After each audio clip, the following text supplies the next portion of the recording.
Down by the creek today with some of these willows. You can see the creek here behind me. Quickly rolling into March here, so it's getting a little bit late for the activity I'm doing. I'm collecting hardwood cuttings from these willows for propagation. I want to talk about what I'm doing. This is really simple. Anybody can do this anytime that the willow tree is dormant. So fall into spring when there's no leaves on the willow tree. Like right now, it's early March, still a little bit of time to get this in before the leaves come back. You can cut a branch of this tree, stick it in the ground, and it will root and grow. Out here with my pruners, cutting up branches.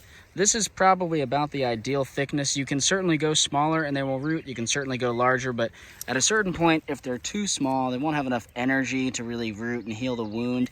If you go too big, it might, you probably could just take a chunk of the willow that's this big and stick it in the ground. It'll probably root, but at a certain point, as it gets really large, it might be harder for the tree to heal the wound that you make.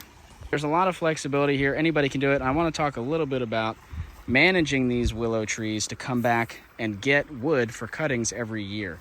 It may seem harsh.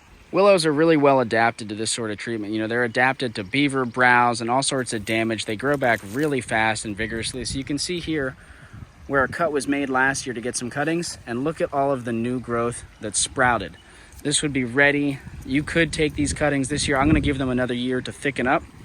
Over here you can see another cut was made last year, and these 3 branches came up. These are perfect for cutting. So these are big enough now that I'm going to take these, and again this year it will send up new sprouts. There's already some over here that are going to come off, and so it's a real easy way to get cuttings and manage this willow grove. It's actually going to help expand the lifetime of the tree. It feels violent, especially for folks like myself. I care about the trees a lot. It feels violent to be cutting them, mangling them so frequently, but actually keeping the willow in this state of constant regrowth is going to allow the tree to live longer. We get to get tons of propagation material for the nursery. Now, like all clonal propagation, there's very little genetic diversity here. We're taking one individual and cloning it a bunch of times. It's useful. There's it's an appropriate tool. I do it a lot, but we do also want to be trying to do seed work and collecting cuttings from as many different individual trees as we possibly can. So there's a whole lot of willows going up and down this whole creek bed. There's another one right up there. There's a few of them in here. There's some behind me. One here snuck in between these 2 alders. There's a lot of alders and willow down in kind of the understory here, and then sycamore and black walnut are their overstory, kind of along this whole creek that runs through the farm. I have to wrap it up there. I'm a little bit short on time today, but I wanted to get the quick gist out while I'm taking these cuttings. I am collecting enough that we will be offering, sorry for the shaky camera there, we will be offering dormant willow hardwood cuttings through the nursery.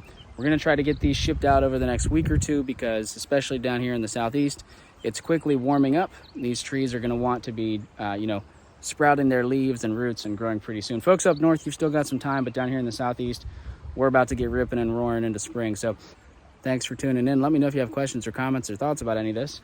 I'll get back to it.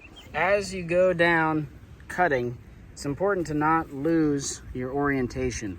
So that way is up, this way is down.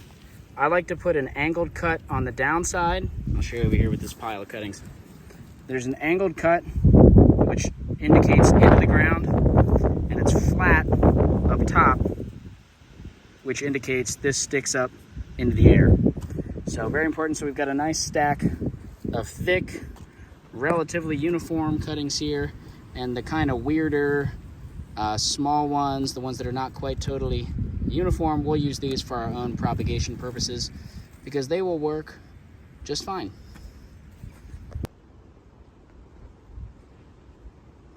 I really like working with elderberry and willow cuttings so much because they're so easy to just stick in the ground pretty much anywhere, and they will almost always root.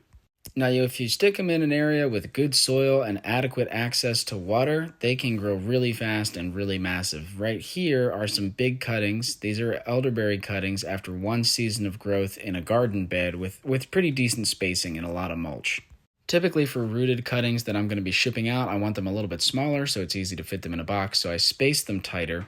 But if I were just growing them for myself, I would want them to get big. I would space them out pretty far, give them a lot of compost and mulch, and water them. That's in an ideal situation, and you don't have to do it in an ideal situation. You can take a stick of elderberry or willow and just stick it into, oftentimes you can just stick it into grass, into the yard, and they will root and grow. They might be slower if there's not as much water or fertility, but they will almost always grow.